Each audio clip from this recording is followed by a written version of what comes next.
good afternoon, PGA DFS fans. It is a little bit of a different time here this week.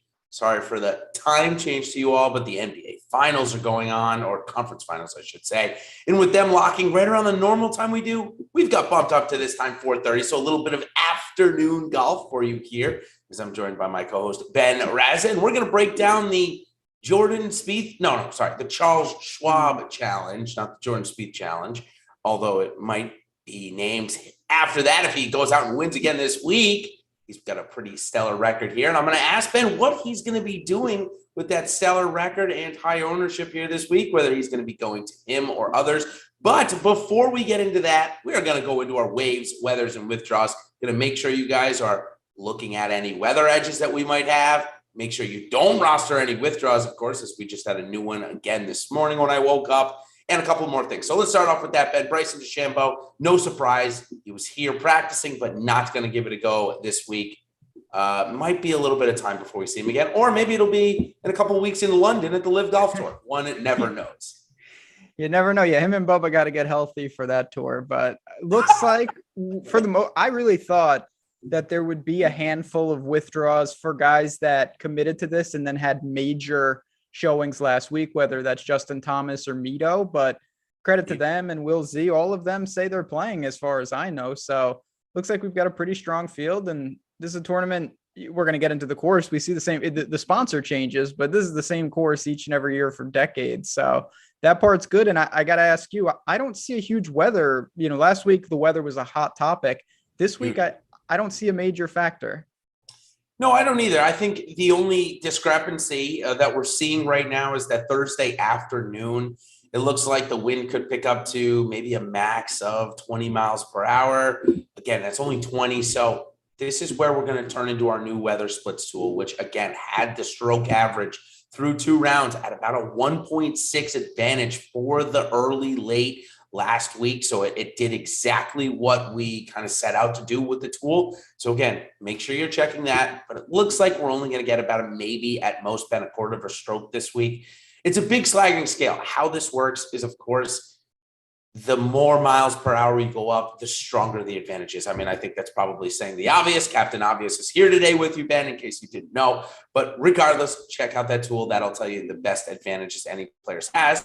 But let's jump into some waves now and talk about maybe some first round leads. So here's what I want you to do. I think I got about 6 groups I've lined out, Ben, that has about roughly 18 players. And I'm going to go through them quickly. And what I want you to do is give me your top 3 candidates for first round leads out of these groups. All right. All right. So going off first, Tommy Fleetwood getting a ton of attention this week. He's going out with Doc Redman and Lee Hodges. Then on the other side, you've got Sam Ryder going out with Trey Mullinax. We've seen both of them pop up recently. Then right after them, Thigala Tringale Harmon, Burns, Gooch Horschel, and Morikawa, Reed, and Simpson. So I've got mine highlighted on our cheat sheet. Are you going to differ from those 3? And if so, who are you picking for your 3 first round leads? So, yeah, I mean, I think when you look at it, you're trying to find the right price. Tommy Fleetwood is playing great golf. We have seen this story before. I've been pointed out many times. Right when everyone thinks Tommy Fleetwood's going to win, he doesn't. But I am buying into him. Morikawa is certainly the most talented of the 18 players or 15 players that you mentioned. Yep. I'm going to throw out one guy, though, that's a little different in Brian Harmon. He's an elite putter. It's the type of guy, we've seen success on this type of track and at this track. If he gets it going for 18 holes, he's making cuts, and we know he can pour it in with the flat stick.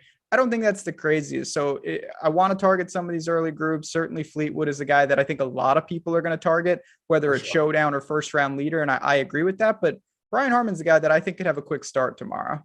Yeah, he's a guy that really grinded out the cut last week. I don't know if you were watching coverage late Friday afternoon, but ESPN Plus, they did a great job of kind of highlighting Brian Harmon and Sebastian Munoz coming down. Both made the cut pretty easily. I shouldn't say pretty easily. Harmon had to grind the last couple of holes. Munoz had a little bit of a cushion there before he 3-putted 18. Nonetheless, Harmon is here. He scored pretty well. Also started his Sunday round off with 3 straight birdies, had a hole-out eagle. So certainly some good signs there, Ben. I like the call there. All right, let's go on to the PM now, just to let you guys know who you're going to be seeing there. Kisner, Rose, Zalatoris. You got Hoagie, Hovland, Pereira. So Pereira is getting vaulted right up into the featured groups. Homa's playing with Spieth and Berger. Scheffler, Thomas, Kokrak is the last one there. So we will touch upon those golfers, or mostly in our Rankum section here, as we move on to that, Ben. Before we do, though, I want to thank Yahoo for continuing to bump up their PGA DFS contest out again this week with some more big ones. And now I've got a sweet deal to tell you about over on Yahoo. If you have not signed up yet, made a first deposit, or played in your first paid contest, now's the time to do so. You're going to get a free month of Awesemo Plus Platinum just to do that. And like I said, right at the top of this, we've got the U.S. Open coming up in a couple of weeks, conference finals and NBA finals going on, along with MLB. So we've got a ton going on over here at Awesemo. Now's the time to join, and you're going to get a free month for signing up to Yahoo and being a new user. Okay, now let's go to our rank up here, and we're going to talk about a couple of Texans and a couple of non-Texans here. Scotty Scheffler, he's coming in the highest priced golfer again this week at 11,200. Justin Thomas, not too far behind him at 11K. Then Colin Morikawa at 10.7 and Jordan Spieth at 10.4. Round out the top 4 golfers. Typically, I don't do this, but with Spieth being so good at this golf course, I needed to add him in there. So of these 4, rank them for me on how you're going to play them this week, and then maybe give me a sentence or two on why. So I think what stood out to me, and it's early and we'll see how things shift. And that's why, of course, I lean on the tools that we have. Spieth's going to be really popular. I think he's going to be the most popular player, but he's not right now going to be 4 times as popular as all these guys. And to me, if we're getting ownership in the same ballpark, give me Jordan Spieth. He loves the course. He's always going to like this course. He's always going to play well here. So I can find a different way to leverage. So he's definitely first. That's a little tough. I think I'd just go with Morikawa second, just because of the price inverse. It's negligible. These are the 4 best golfers in the field. But I'm a little surprised that Spieth isn't like 35% and these guys are 12%. If Spieth is low 20s and they're upper teens, give me Jordan Spieth all day. Yeah, I think for me, I'm not too far removed from that thinking. I think Colin Morikawa is getting a bump up for me this week because he putted so horribly last week. And people will see that he was just slightly positive on his strokes gained on the approach. But if you take out his 2 worst holes, the day where he lost almost 2 strokes on the approach, he had a very good week there. So I'm going to go ahead and say, you know what, I'll back Colin Morikawa until he finds the putter. And when he does, he's going to win. So if I get 10% ownership with that this week, great. I think this is a good golf course for that. We know his struggles, like Viktor Hovland, who we'll talk about in a second, have been around the green. But as I've highlighted, and if you guys have read my winner's element article, I note this. Strokes gained around the green just doesn't matter all that much here. In fact, last year in the top 10, 8 of the top 10 golfers that finished in the top 10 lost strokes around the green or slightly lost to the field. So again, it just doesn't matter here. That should help Morikawa. It should certainly help Hovland. So for me, Spieth, Morikawa, then Scheffler, then Thomas. I don't know. I mean, I really thought Thomas should take the week off and try and win 2 majors, but he's here.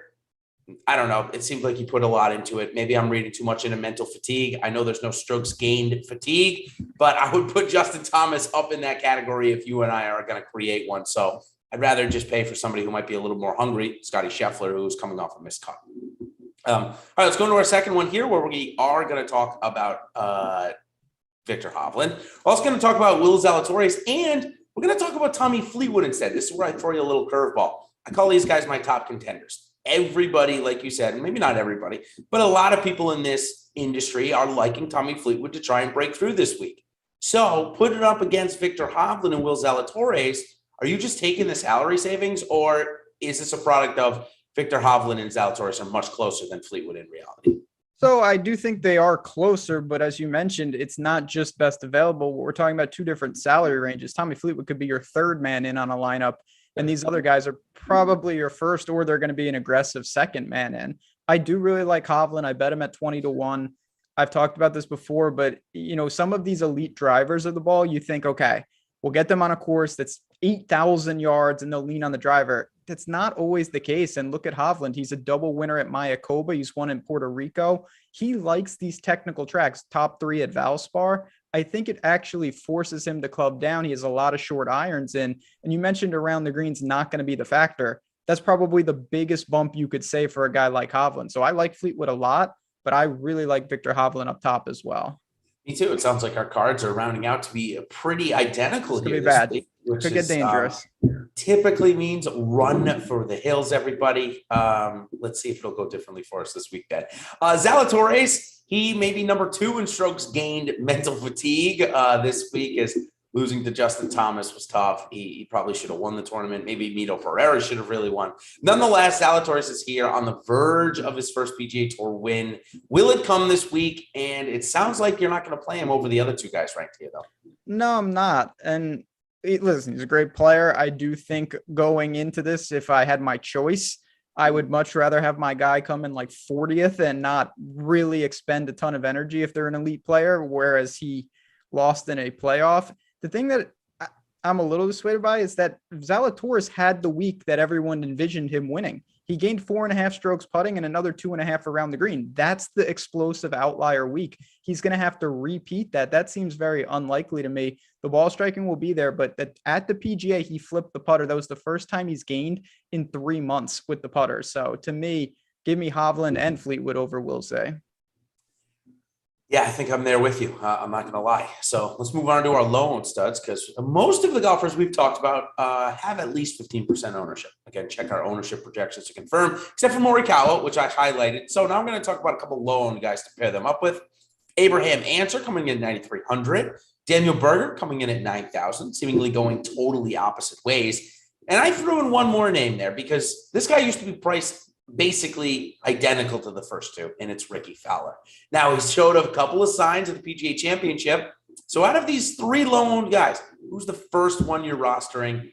You can say Ricky because of the price, or say, no, I'm not going back to Ricky, even though we made the cut last week. I might get sucked into a little Ricky, 80-1 out there. Yeah, but I do think that Abraham Answer finally, I'm not going to say that everything is completely fixed, but a top 10 at a PGA course that I didn't think was great for him, coming to an event that I think is great for him, maybe that's the catalyst to turn a pretty bad year around. He was just surgical tee to green last week, gained another 4 with the putting.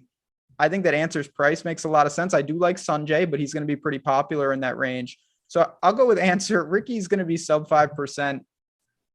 I don't know. I don't really know what to, that's a totally different price point, and I think you get to him, but give me Answer in the mid-9s. I wonder if Devin is talking about my ability to talk very quickly at times. I'm not sure what you're going for there. We're both from the North. Like I'm from New York. You're a Northeast. We talk fast. That's just how. Devin, if that's what you're going with, my bad. I'll try and slow it down. And as not the first time I've been told I talk rather quickly here, yeah. But just saw some other KHC comments. Golfers that are priced a little bit cheaper. I saw another ones earlier. You were talking about Adam Schenk. Certainly we will get to in pretty short order here because we only have a couple more rank ups. How I do it, you mentioned the breakthrough in Abraham Answer. I am back in this week at 9,300. I think he is a really solid low-owned play. Daniel Berger, awful with the putter. In fact, he's been awful ever since I made a bet against him. It's the best thing that I have done in golf this year because I hated to play him, and it seems like I broke him. Now, obviously, I'm kidding, but this golf course does set up much better for him. At 6%, I will have some this week.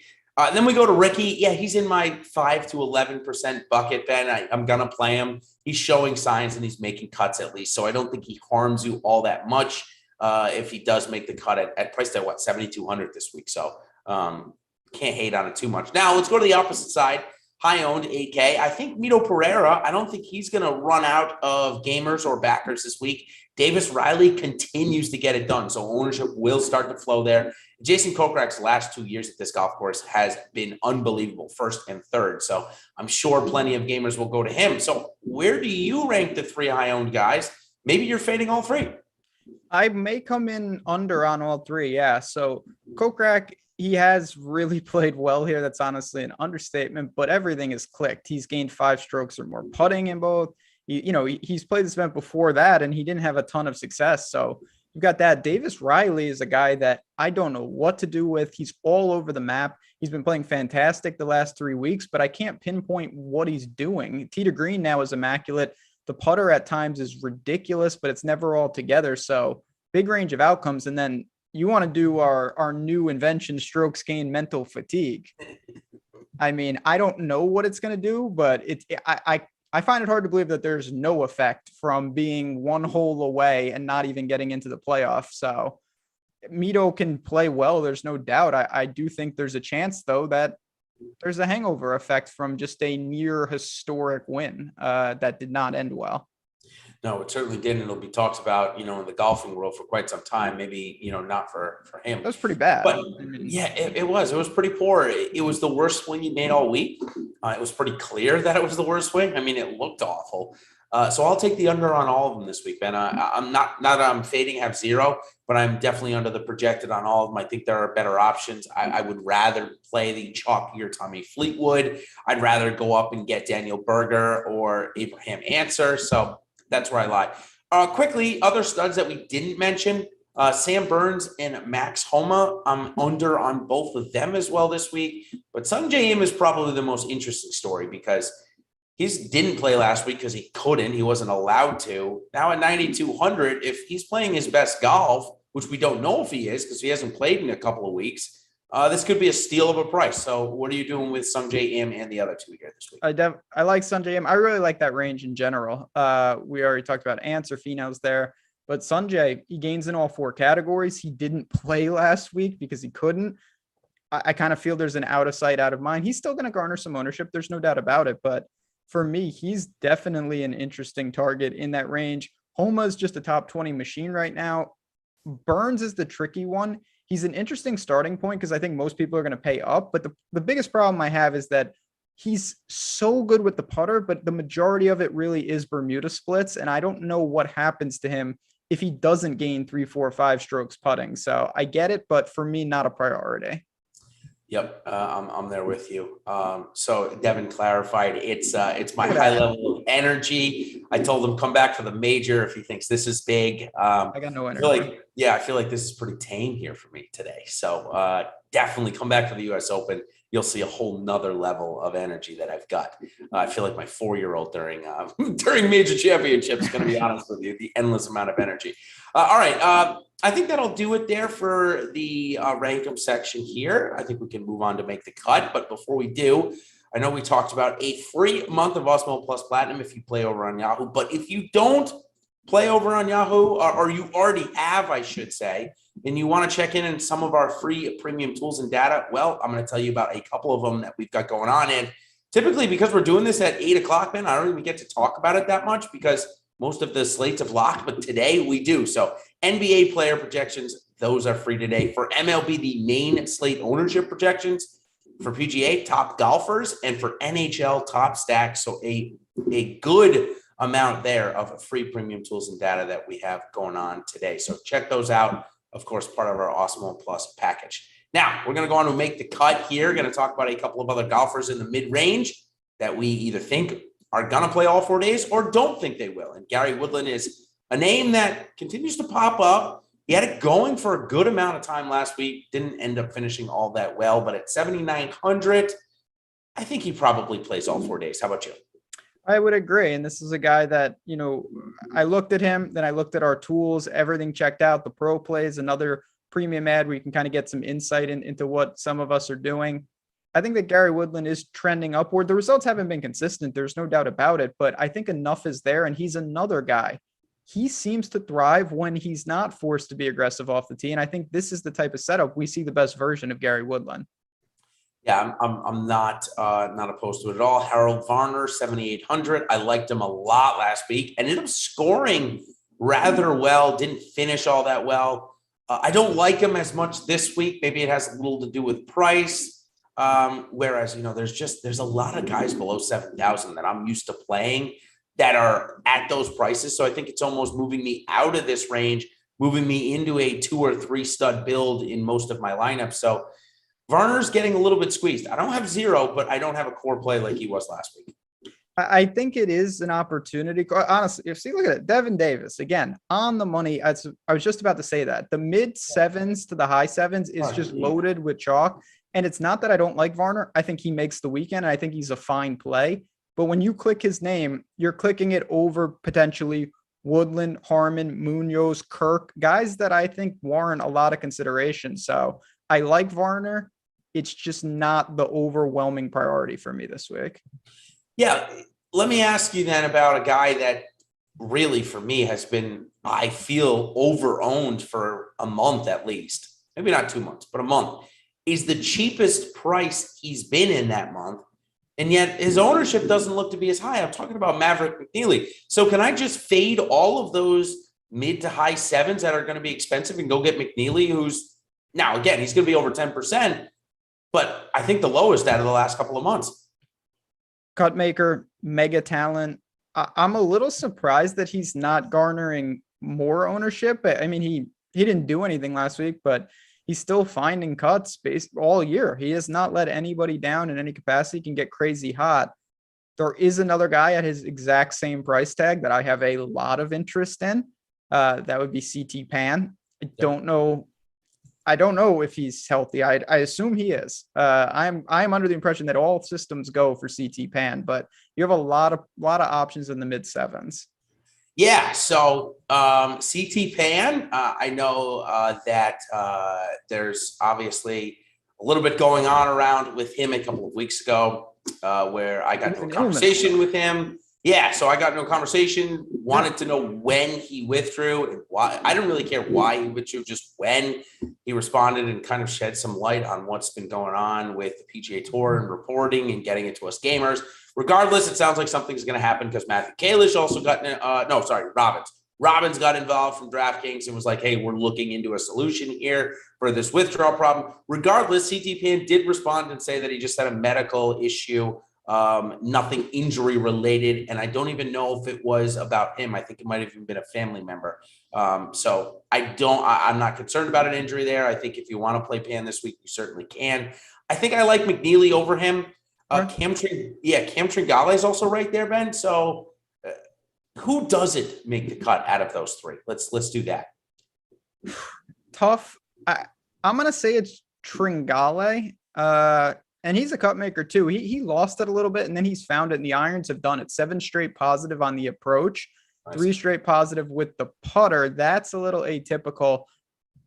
I'm very into the other two. CT Pan is definitely a tournament target for me, and Maverick has shown that he makes cuts even when he doesn't have it. So I think you're going to be able to pepper this range 3-4 guys in lineups, and it'll look pretty good. All right, let me make it a little harder on you then, or maybe actually easier, because I think you also want to fade a couple of these guys with me. So Tom Hoge, Sebastian Munoz, Justin Rose, Gary Woodland. If I missed any, HV3 and Kirk, actually. So there's 6. Of those 6, who doesn't play all 4 days? So who's a guy that, or a couple guys that you're saying, you know what, I'm really not going to get that much of, and he's not going to be here on Saturday? So the guy that I'm most confused about and concerned about is Justin Rose, because Justin Rose at this point in his career seems to A, just not be that good, and B, when he is good, it's in majors. He doesn't play a lot of events outside of the majors, and it seems like his concern is prep for the majors. So I worry about playing the week after a PGA Championship where he looked really good, but before that it was miscut, 62nd. I think that Rose could bounce back to irrelevance, and then he'll pop up around the US Open. Interesting. I've got Sebastian Munoz. He's been playing some pretty good golf. I think that maybe he, packs it up for the weekend. Yeah.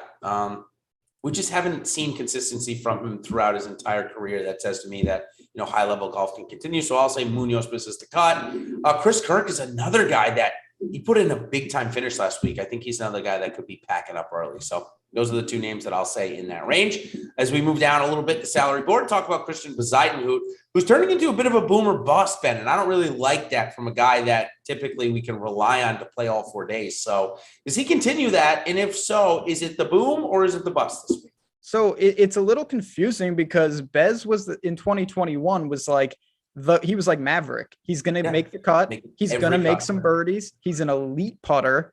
His driving's pretty bad. Now I don't know what's going on with him. He's a little all over the map. I think he'll probably weasel through. This is an easier cut to make. It's 120 players, not a full 156. So that is another aspect of this. But to me, he's behind most of the guys we just talked about. I don't think I want to make Bez a priority this week. Yeah, Mike H. He brings up Ryan Palmer in Texas. Oh, God. It's one name that I forgot to write down. So he's not on our sheet. Sorry, Tyler. Apologize about that. But I do want to ask you about him because the narrative continues to play out. So is this another week we should be firing up Ryan Palmer, and does he play all 4 days? Let's see. Ryan Palmer, I'll give people a sneak peek at what we're looking at. 6.3% right now projected. That's not going to do it for me. Too many other names. He's not really doing anything. He's got a pair of missed cuts with a fifth at Byron Nelson. He spikes occasionally, but there's so many targets. I don't know how I get room for Ryan Palmer this week. Do you have room for the AT&T Byron Nelson winner this week? Cage Lee, our chat brought him up earlier. I mean, he's putting out of his mind. I mean, every time they showed him at the PGA Championship, he was making another 12-plus footer. So if that continues, sure, I would love to play him this week, but I don't know that we can bank on that, can we? I think we can bank on the opposite. Maybe not this week, but eventually that's going to come crash. I actually bet him to miss the cut at the PGA, and on Friday I felt great, and every 20-footer he just made, and that was why he got through. He's playing great golf, but I would rather play Dahmen, EVR, Merritt, so many other guys in that same range. Cage Lee does not play all 4 days. I think you and I are on part of there. Now, Patrick Reed, the tournament conditions allowed him to have his best finish in a little while, which still wasn't even that great. Did he sneak into the top 10? I don't think he snuck into the top 10, did he? No.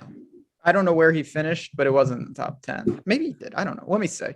Reed came in 34th. Oh, yeah, okay. So he must have had a bad Sunday, which he doesn't have any good rounds, really. So at 7,400, I mean, I know his price is continuing to come down, but maybe that's just because he's not that great anymore. I don't know. What are you doing with a guy that, like Ricky Fowler, was constantly 8,000 or even 9,000 and above, producing, now under 7,500 and not producing? I mean, is it a slight positive that he made the cut at the PGA, but he also made the cut at the Masters? He still has 0 top 20 since the century, and that doesn't actually count. He's broken off the tee. The short game is unbelievably good. You could probably grind through a cut, but you're incurring a lot here. And right now, I think Patrick Reed isn't underpriced at all. This is where he should be at this point. So I'm not really interested. Our buddy Joel Damon has had his statistically one of his best seasons ball striking. He's ranked inside, I believe, the top 60, both off the tee and on the approach. We're very close to it, but has not been able to cash in on it because he's around the green game, one of the worst on the PGA Tour, which kind of is surprising to me.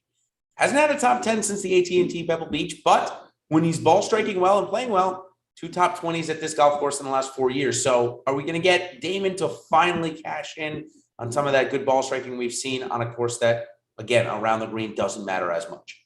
Projecting for sub 5%. And I think that's really the narrative. Unlike Southern Hills and other places, I didn't think that you'd be able to mask it with hitting a ton of greens. Here I do. I think there's a chance that Joel Dahmen has a great iron week, and we don't see a ton of around the green opportunities for him. That's going to be a good thing. He likes these type of courses. He's a winner at Corrales. You've got some good showings at Pebble, OHL, those types. This all feeds into what we're doing here. I think that Joel Dahmen's fine this week. Me too. I think he plays all 4 days pretty easily. There aren't many golfers below 7,500, Ben, this week that are getting a ton of attention. What do you think that's attributed to? Do you think that's because there's just so much chalk in that high 7K range? It's just soaking up all of the lineup builds? I do. So we're going to talk about this. This is the first week where I actually think there are plays from the flat min all the way up. Yeah. But at the same time, it's really crowded in the mid range, and there's just so many guys there. So it's an interesting dynamic. Like, even, I know he's not on the sheet, and I don't want to throw a mega curveball, but like Lucas Hebert, I've heard that name a lot this week. He's 71. I think that most people are going to concentrate in the upper sevens, and then if they need one punt, there are definitely guys in the sixes this week that are playable. Yeah, let's go into a couple. I've highlighted Steven Jaeger a couple of times recently, who really did have a break in his form around the Zurich. He's come 3 straight made cuts, a top 10 mixed in there, a couple of good starts. So at 6,800, can Jaeger keep it going this week for all 4 days? And then we'll get to a couple of more that chat has asked us, including Taylor Moore. Yeah, I'm typing about that right now. He's the worst putter I've ever seen in the last month, but I do see some things positive. Now, Steven Yeager, this screams trap, but I'm walking right into it. I played Steven Yeager at the Byron Nelson. Me too. I don't know what exactly happened, but he had, just to take a step back, he had lost in 4 straight with the irons massively. And then he's gained 2.6, 4.9, and 4.6 in the last 3 weeks. He has found something. He was always an around the green guru. His short game is great. Yep. I'm just going to push it to the limit with this guy. I think that maybe he's turned a corner on tour, talented guy. I'm going to play Yeager until they adjust his price or he fades back to irrelevance.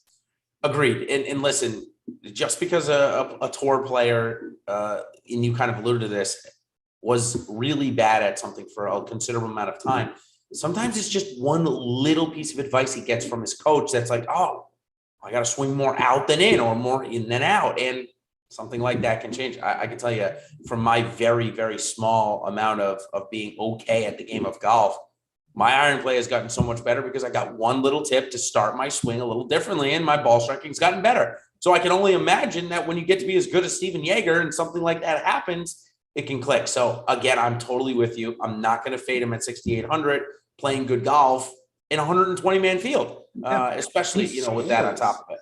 Elite. If he gets through, this guy racks up, like he's going to give you a couple doubles and you're going to be frustrated, but you don't really care about that. Sub 7. And then my last point is every time Morikawa and Hovland and these guys, they put so much pressure on everybody else who comes up, because if you don't start out contending, everyone's like, oh, this he's a bust. He's not good. Done. Like Steven Yeager had some struggles on tour, but he's still relatively young for sure. And he's got some experience. Maybe he took some lumps and now he's found his game. He's got a 58 out there before. He can definitely play. I think that Steven Yeager might be very undervalued for a while now. A guy that we've definitely played. Actually, there's actually a number of guys in the next $200 price range from Yeager that we've played. Alex Smalley and Doug Gim are 2 of them. So tell me which one is going to make the cut, maybe both, and which one's going to miss. And is Alex Smalley back in play?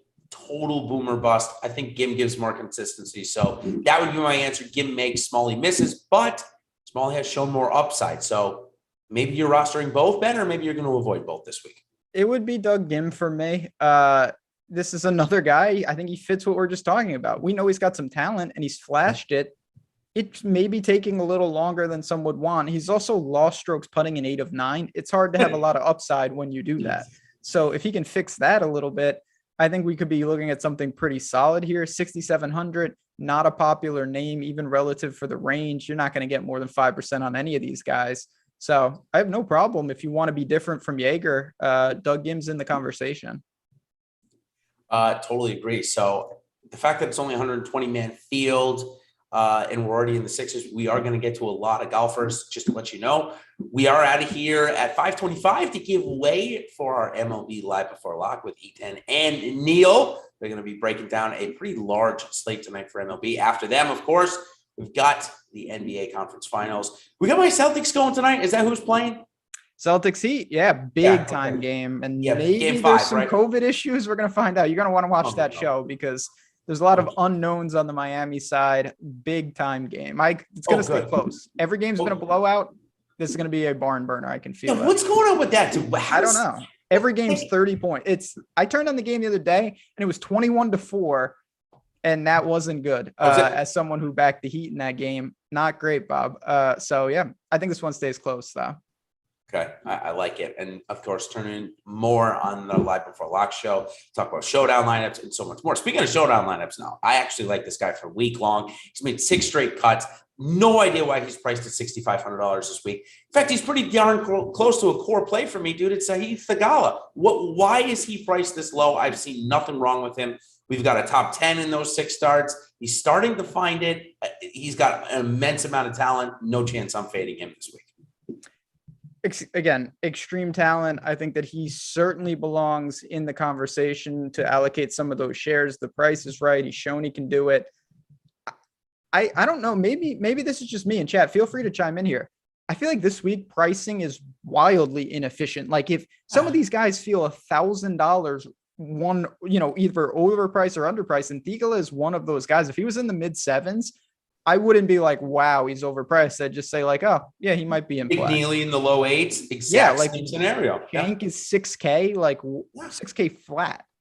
Been playing good golf too, and we've gotten asked about him. He'll come up in a second. Scott Stewie, thanks Stewie, love you here, buddy, appreciate it. Wants to know about Smotherman, who again probably doesn't get over 10%, but could, check out our projections, of course, get pretty close to the highest owned in this range, which to me, I would rather go the other way. I think Thigala is just as good, if not better than Smotherman, probably better. So what are you doing with that? Stewie wants to know, obviously he's a little bit interested. So listen, 6 or 7 cuts made at 6,300. He's got to be playable. There's no doubt about it. Do I think that you need to go to Austin Smotherman? Definitely not. Do I think you need to go to Adam Shank? Definitely not. But if you double pair north of 10 and you need someone at 63, you have to look at this guy. He's making cuts. And if he makes the cut and scores a little bit, he's not going to be the reason you lose. He may not be the reason you win, but he'll set you up for a pretty good opportunity. What do you do with boomer bust talents that have not found consistency? Like chat just mentioned, Brandon Wu, a favorite of mine, 6 of 17 made cuts, but in those 6 made cuts, we've got 3 top 10s and 2 top 5s. So what do you do with something like that? You just play them blindly and know you're going to get a bunch of variability, or do you try and pick the bottom like we do in the stock market sometimes? So I'm an advocate that maybe people have better insight than me, but I don't think it's overly predictive of when these guys pop up. So you got to be willing to take some of the losses to get those random top 5s. I think contest selection is really important with that. If you're playing in the $20, the large field, you can afford, if you're playing a bunch of entries, to burn some of them with Brandon Wu. If you're playing one entry in a high dollar tournament, I'm not sure I have the guts to that, because if he doesn't have it, you're basically done. Yeah, especially in a 120-man field. That's right, exactly. We've got probably a couple more guys to talk about, but let's say, since you just mentioned the single entry thing, going single entry here this week at 6,500 or below, I want to get in Fleetwood with Hovland and either Spieth or Morikawa. So I got to go down to 6,500. I think I've made it clear. My pick this week is Thigala, going up a couple $100, plenty more I'm interested in. Who's your price 6,500 or below? Because we're going to get Jaeger in there. Don't you worry. So yeah. Oh, we're getting who's Jaeger. The next guy we're going to get in this lineup? Oh, I wish it was 66. I would have said Patrick Rogers, but at 65, I think it's going to be Thigala for me as well. I'm fine with Smotherman. I'll give a quick case for Tyler Duncan. This is a guy that doesn't have a ton of consistency on tour, but it's also course dependent. If they played this course every week, I think he would have consistency on tour.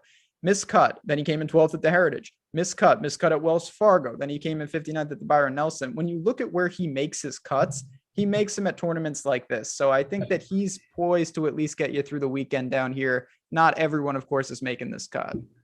I got a Ryan Palmer Jr. scenario going on, if you want me to pitch it to you. Oh, boy. Please. Texas native and UT Texas grad, Bo Hostler, is continuing to play well here in his home state. 4th at the Valero, 17th at the IT&T Byron Nelson. He also almost won the Houston Open a few years ago against Ian Poulter. So Bo Hostler, 6,500, has made a couple of cuts in a row, playing good in Texas. Does he continue that streak here this week? So when you asked me the question just before, originally I was going to say Bo Hostler, but it's so tough because when you look at his stats, you're just like, I can't play this guy. He's lost 6 straight with the irons. All 6 have been pretty significant. Yet he's made cuts in there because he's one of the more elite putters on the PGA Tour, and his off the tee game is actually improved in some regard. So I get it. It's a little different. Kind of reminds me of Snedeker in that regard, where it's just wacky stats. Upside, yes. Consistency, no. I think he's very live to miss the cut. But if you get the good version like Brandon Wu, could be a big time showing. Yep. Mark Hubbard certainly playing fine when he gets a chance. 6,400. Does he play all 4 days? It's amazing how many names are down here. Like Vince Whaley, Scott Stallings, Hubbard. He's not really doing anything. So I'm going to say no. His stats are just very blank across the board. No major leak, no major boom bust right now. Is Luke Donald just trying to boost his, resume for the Live Golf Tour? Because he's playing good golf, man. I saw chat just bring him up. I'm not going to play him. He misses the cut, but I won't take it away. He's playing much better than the last couple of years. He is, and he can only survive at certain courses, and this would be one of them. So I get it, but I'm not playing Luke Bonald. Brian from our chat just brought up two names at 6,100. Adam Svensson has had some very good finishes this year, more in the Florida swing, which I don't think this is really a good comp for. Doc Redman's another one, though, who huge talent, USAM winner, made 2 cuts here. I do like him at an event like this. And at 6,100, if I'm really going very aggressive up top, he'll make some lineups. Not nearly as big a play for me, though, as, say, Thagala or even going up to Jaeger or Doug Gim, but certainly part of my player pool. How about you? Yeah, I think he could be part of mine as well. Again, part of it is that I don't know how many names that I'll need down here. It'll be dependent on a lot of different things. So there is a difference between are they playable and are they going to make your roster, because contest selection, things like that really do matter. But, as we kind of get to that, I'm very open to moving down to the low 6s this week. I usually don't do that. I think there's a big drop off. This is 1 week I truly wouldn't mind having guys in the low 6s on my team.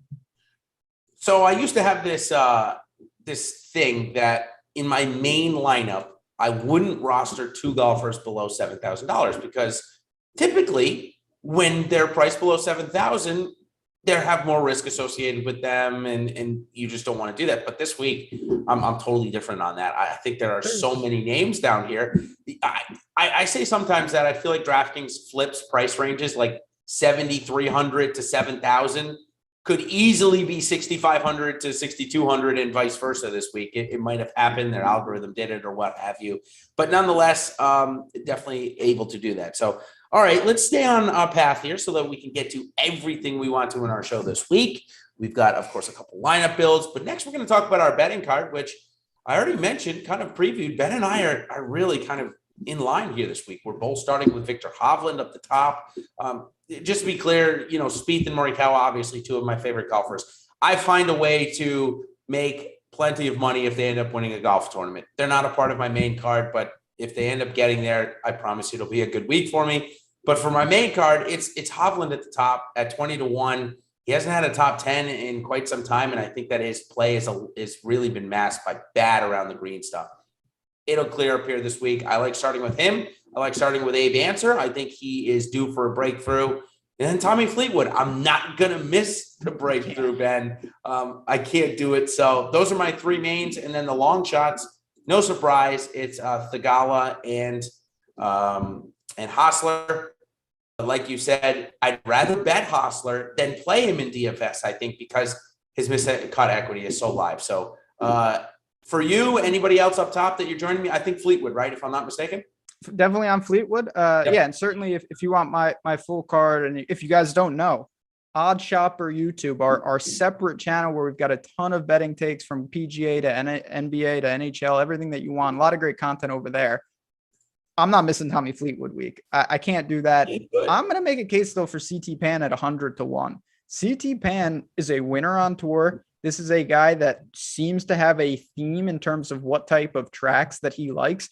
He won at RBC Heritage. He was second at Wyndham. He was third at Honda. He was third at this very tournament, 6th at RSM. OHL is in there. These are the type of tracks he thrives. 100-1 in a tournament like this. I don't think that's the craziest guy in the world, but up top, I'm in line with you. Hovland, Answer, Fleetwood, maybe Tony Finau. So there are names. I'm going to try to beat Scheffler and JT. That's my big stand. Hope I survive that. Of course, the 2 best players in the field, not betting them this week, though.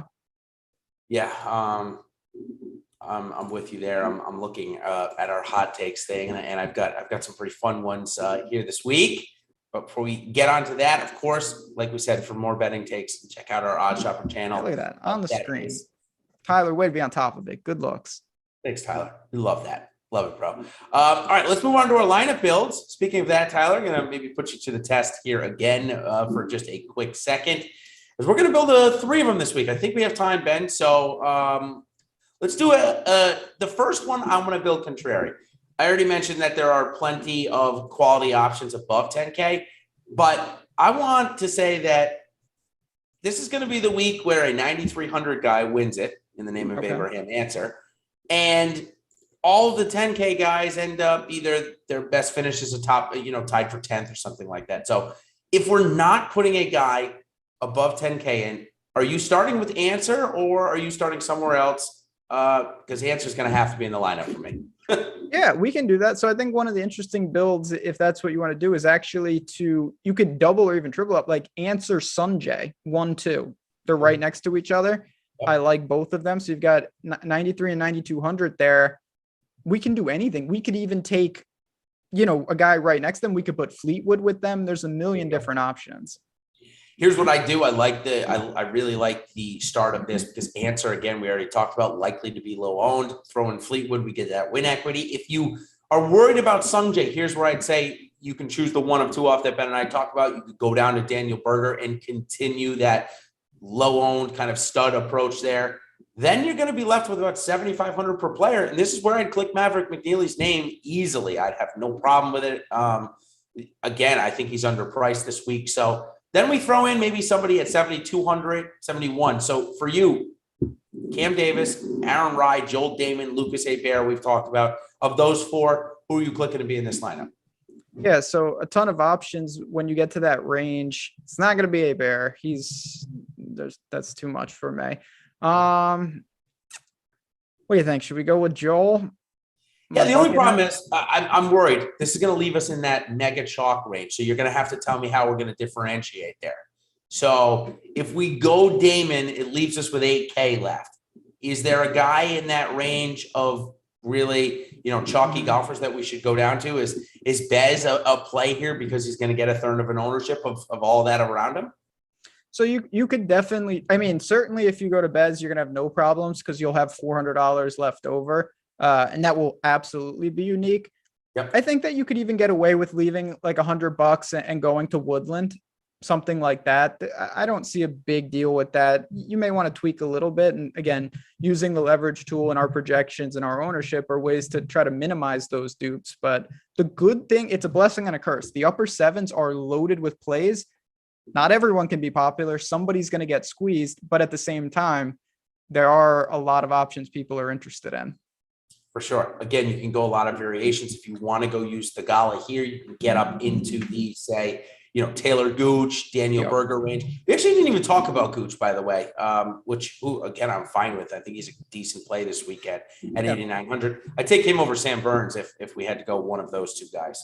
Nonetheless, okay, that's a good build there. I like that one.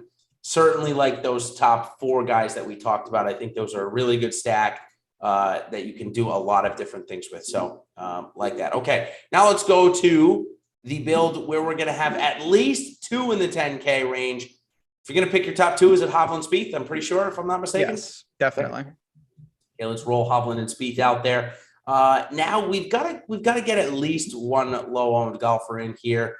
Let's see. We talked about, is Ricky Fowler? Is this where you want to play him, or are you? Sure. Yeah, live a little. Let's, he's buddies with Spieth. Maybe he's staying with him this week. Let's go Jaeger here. Okay. Spieth, Hovland, Ricky, and Jaeger. Yeah, I want to go low priced again here because I don't want to end up in that range. So who would you like to use below 7K that we haven't yet? So let's see, below 7K that we haven't. Let's see what we can do. Patrick Rogers, you mentioned him. Yeah, Patrick Rogers is definitely a name. Doug Gim is down there. Yeah. I love Let's see if we could get to. What I would probably do is go Thigala and Gooch. Yeah. What do you think about that? Yeah, I love that. We shouldn't have any problem being Fowler, Jaeger, Thigala. Definitely going to be unique. Yeah. So there's no issues there. And again, you that's the beauty of the six right now. You could go all the way down to Shank. You could go all the way up to like Rogers, and you're going to have players from Webb Simpson up to like Sunjay to choose from. Yeah, I really like that build. That was a really good one. I'm probably going to use that quite a bit more. I just think it's well put out there. Okay, and now my last one. What did I say here? Oh, just in case the Thursday wind picks up, I want to build an all AM PM. Did see something like that come out last week, so we have that. So I want to start with Colin Morikawa here. He's in that wave. And then we've got, Tommy Fleetwood we could go back to. Any other guys that you'd like to play, I can confirm for you if they are in that morning to late. I'd like to put CT Pan in there. I believe he has an early draw. And again, I think that he's really poised to be a very aggressive, sneaky play this week. Who else we got? Ryan Palmer in Texas? Sure, why not? All right, 73. Why not? When this goes to all hell, you got it on the screen at DFS Golfer 23. Don't be at me with Ryan Palmer takes. Find me on that. Where's Maverick? Put him in there if we need to. Yeah, 848. Okay. Name we haven't talked about, but has shown the ability recently to go nuclear with the irons, which can absolutely help you on this card. Matt Neesmith going out one of the first tee times. You interested to throw his name in there? So Matt Neesmith, I think, is again the type of player. If you're building a bunch of teams, he's a great add to the portfolio. I personally don't think that he is someone I'm honing in on, but the results don't lie in terms of tee to green. Gained in 4 or 5, gained 10 straight off the tee. Just a little putting issue. So 73, it's more than reasonable. Sam Burns, first top 20 in a major last week. He's the guy that has the price left. Would you mix up your lineup here? Hold on, let me make sure before I tell you that. I thought he was playing no, he's in the afternoon. We can't do that. Okay, it's gonna have to be Sam Burns. That would complete the AM PM build there. Okay. Yeah, Burns is in the AM, is he not? Yeah, he is. I wanted to see if we could go up to Hovland and get $300 more, but Hovland's in the afternoon, so that would go against. Gotcha. All right, so that now will do it for our free lineup builds. Again, this is just some fun stuff we like to do. Hopefully we cash in big and I split the first place prize with one of you in here this week. All right, now let's go into our hot takes. This is where I've come up with a little kind of a fun new way to do this and to also look on getting paid about it if I do end up hitting the hot streak. Or hot take. So here's my hot take this week. I've got the 3 names. Victor Hovland's one of them. That's an easy one, right? That are all going to top 10 this week. Instead of top 5, I'm going to do top 10. And it is Sahith Theegala, Victor Hovland, and Maverick McNeely. I like McNeely to bounce back this week. We haven't seen him get into the top 10, but he's played really good. So if we do all that 3-legged parlay that you can find at least right now only on FanDuel, chat if you can do it, or Ben, if you know you can do it anywhere else, let me know. But I believe FanDuel is the only place I've seen it. It is going to pay you $23,982. So it's a random number, right? But $2,309.82. So a $10 wager wins you just about $2,400. I like that. Those are my 3 guys. All come in the top 10. That is my hot take. So Ben, why don't you give us your hot take, and I'll let you send the crowd off this week as we're just a couple of weeks away from our next major as well. Yes, major's coming fast and furious. And again, just want to advocate to Yahoo and our tools. If you are new to the site, we've got so much, not just for PGA. The guys coming up next with the MLB, great insight there. Now, we kind of talked about this guy a little bit. 200 to 1 in the outright market, 35 to 1 for a top 5, 14 to 1 for a top 10. I don't think it's insane that Patrick Rodgers could, in theory, get into the mix. This guy's an elite putter. Off the tee has been better. He's gained massively in his last 2. The irons are secure. He's made 3 straight cuts. And when you look at Patrick Rodgers, he's another guy.